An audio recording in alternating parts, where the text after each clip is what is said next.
ইতিহাস সৃষ্টি করলেন জোহরান মামদানি। সংবাদ সংস্থা এপি বলছে, স্বতন্ত্র প্রার্থী অ্যান্ড্রু কুওমোকে পরাজিত করে নিউ ইয়র্ক শহরের মেয়র নির্বাচনে জয়ী হয়েছেন ডেমোক্রেটিক সোশ্যালিস্ট প্রার্থী জোহরান মামদানি। আর নিউ ইয়র্ক শহরের নির্বাচনে জয়ী হয়ে নিউ ইয়র্কের ইতিহাসে প্রথম মুসলিম মেয়র হলেন মামদানি। আরও জানাচ্ছেন ইমতিয়াজ আহমেদ।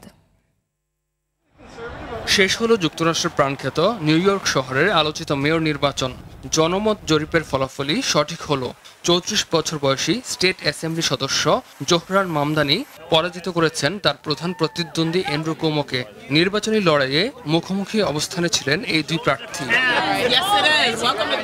স্থানীয় সময় মঙ্গলবার অনুষ্ঠিত এই নির্বাচনে জয়ী হয়ে নিউ ইয়র্ক শহরের 111তম মেয়র নির্বাচিত হয়েছেন ডেমোক্রেটিক পার্টির প্রার্থী জোহরান মামদানি। জোহরান মামদানি বলেছিলেন, নিউ ইয়র্কের মানুষ পরিবর্তন চায়। মেয়র নির্বাচিত হয়ে নিউ ইয়র্কবাসীর সেই পরিবর্তনের শহর গড়ার কথাই জানিয়েছেন মামদানি, যেখানে সবাই পাবে সমান সুযোগ।